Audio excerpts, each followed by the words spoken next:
राधे राधे। जय श्री कृष्णा फ्रेंड्स, कैसे हैं आप सब। आई होप बाल गोपाल की कृपा से सभी स्वस्थ होंगे। तो फ्रेंड्स, कल मैंने तीसरा अध्याय बृहस्पतिवार का कथा का किया था। आज मैं चौथा अध्याय सुनाऊंगी। खान के पेट का दर्द ठीक हो गया और राजा आगे बढ़ चले। चलते चलते उनको एक मुर्दा दिखाई दिया तो उन्होंने मुर्दा के लोगों से बोला कि भैया हमारी बृहस्पतिवार की कथा सुन लो। किसी ने कहा, लो हमारा व्यक्ति मर गया, इन्हें अपनी कथा की पड़ी है। तो कुछ लोगों ने कहा, भैया सुन लो, कथा सुनने में क्या जाता है, शायद कुछ अच्छा हो जाए। तो बोले ठीक है, कहो, हम तुम्हारी कथा सुनेंगे। तो जैसे ही राजा ने चने की दाल निकाली और गुरुवार की कथा कही और जैसे ही कथा अंत हुई तो मुर्दा राम राम कह के खड़ा हो गया। अब तो राजा की और भी जय जयकार होने लगी। राजा चलते चलते आगे देखा तो उन्हें एक बारात नजर आई। बारात में राजा ने बोला कि भैया हमारी बृहस्पतिवार की कथा सुन लो। तो किसी ने कहा, चल हम अपनी खुशी में तेरी कथा शामिल करें, चल अपनी कथा किसी और को सुना। जैसे ही राजा हटे तो उनका दूल्हे से घोड़ी से दूल्हा गिर गया और दूल्हे की तुरंत मृत्यु हो गई। वहीं मुर्दा वाले जो जा रहे थे वो हंसते हुए अपने व्यक्ति के साथ जा रहे थे और उन्होंने बारात को जाते हुए देखा था। तो उन्होंने पूछा, भैया क्या हुआ, तुम तो अभी बारात लेकर बड़े अच्छे से जा रहे थे, क्या हो गया। तो बोले, तुम भी लोग तो अभी एक मुर्दा लेकर जा रहे थे। तो बोले, भैया एक राजा मिला और उन्होंने अपनी कथा कही जिसके परिणाम से हमारा व्यक्ति जिंदा हो गया। तो उन्होंने कहा कि हम लोगों ने उनकी कथा का अनादर कर दिया, इसलिए हमारे दूल्हे की मृत्यु हो गई। तो फिर उन्हें कुछ लोगों ने उन राजा को बुला कर लाए और राजा से कथा सुनी तो उनका दूल्हा भी जीवित हो गया। अब तो राजा की बहुत जय जयकार होने लगी और नाम होने लगी। ऐसे करते करते राजा अपनी बहन के घर पहुंच गए। बहन ने अपने भाई की बहुत मेहमानी की, स्वागत किया।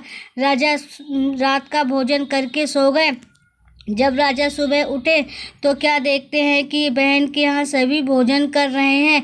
तो राजा ने बोला, बहना कोई ऐसा व्यक्ति नहीं है जिसने भोजन ना किया हो, मेरी बृहस्पतिवार की कथा सुन ले।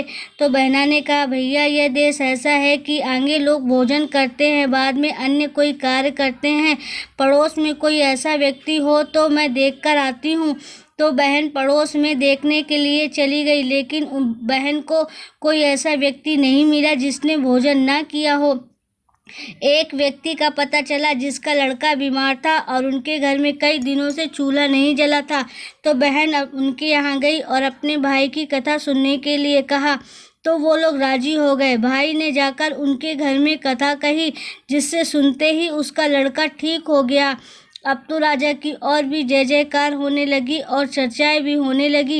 एक दिन राजा ने अपनी बहन से बोला कि बहना हम अपने घर को जावेंगे, तुम भी चलो। तो बहना ने अपनी सास से पूछा तो सास ने बोला, तू चली जा, मगर कोई बालक नहीं जावेंगे। तो बहना आकर अपने भाई से बोली, भैया मैं तो चलूँगी मगर कोई बालक नहीं जावेंगे। तो राजा ने कहा कि जब कोई बालक नहीं जावेंगे तो तुम ही जाकर क्या करोगी। बड़े उदास मन से राजा अपने घर लौट आए और अपनी रानी से बोले, हम निर्वंशी राजा हैं, हमारे मुंह देखने का कोई धर्म नहीं है, और उदास मन होकर लेट गए। तभी गुरुवार जी ने रात को स्वप्न में राजा से कहा, राजा उठ, तेरी रानी गर्भ से है। तो राजा जैसे ही 9 महीने बीते, रानी को सुंदर पुत्र रत्न की प्राप्ति हुई। राजा की बहन बधाई लेकर दौड़ी दौड़ी आई। तो राजा ने कहा, जब हमारी बहना आएगी तो तुम उससे कुछ मत कहना। रानी ने हाँ तो कह दिया, लेकिन उसने कहा, घोड़ा चढ़ी तो नहीं गधी चढ़ी आई हो।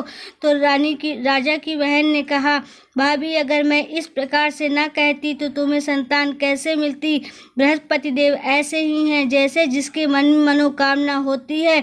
पूर्ण श्रद्धा भक्ति से जो बृहस्पति देव की पूजन पाठ करता है, बृहस्पति देव उसकी हर विपत्तियों को दूर करते हैं, उसे सुख संपत्ति यश कीर्ति से धन धान से परिपूर्ण करते हैं। तो फ्रेंड्स, ये हमारी बृहस्पति देव की कथा पूर्ण हुई। अगर आपको कथा पसंद आई तो प्लीज़ सब्सक्राइब कीजिएगा। और कथा पूजन करने के बाद भगवान विष्णु की आरती करते हैं और पूजन करते हैं। उद्यापन विधि भी बहुत सरल है। किसी दिन मैं उद्यापन विधि का भी वीडियो बना करके आप लोग तक ज़रूर पहुंचाऊंगी।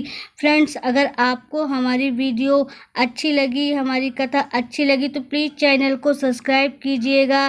फिर मिलते हैं एक नई वीडियो के साथ। जय श्री कृष्णा, राधे राधे। अपना बहुत ख्याल रखिएगा। Please subscribe. Thank you.